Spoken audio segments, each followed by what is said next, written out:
Roger is everywhere, in group chats, your video games, and every military movie you've seen.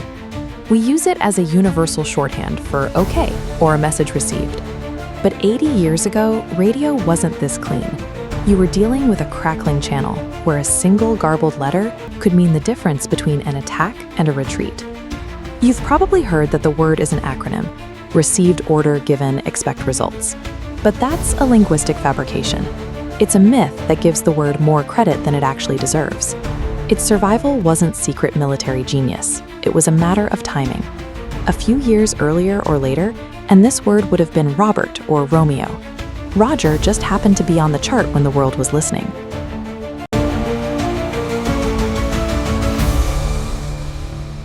In the early 1940s, radio technology was revolutionary, but it was also physically unreliable and prone to heavy interference. Maintaining massive field radio units required operators to focus intently through the analog haze. In combat, mishearing a single letter meant life or death. Clarity was priority. To solve this, the military adopted a phonetic alphabet: Abel, Baker, Charlie. Each letter had a distinct code word, and for R, that was Roger. Pilots used the letter R as a shorthand for received. Because Roger was the phonetic stand-in for that letter at that specific moment in history, Roger became the sound of an acknowledged message. This system was built by English speakers for English speakers, but as the conflict evolved into a global alliance, a fatal flaw emerged. Words like Roger or Baker don't translate cleanly across international accents. Vowel sounds change, and over a crackling radio, that linguistic friction caused dangerous confusion between allied nations. By the 1950s, the Cold War had raised the stakes. Multinational military coordination needed a standard that worked for everyone, not just those speaking English. If a global alliance like NATO was going to function, the Roger alphabet had to be systematically dismantled and replaced. This was a top-down bureaucratic effort. NATO committees worked to build a language-agnostic alphabet where every word was chosen for its universal clarity. In 1956, the letter R was officially reassigned to the word Romeo. Legally and technically, this was the end of the line for Roger.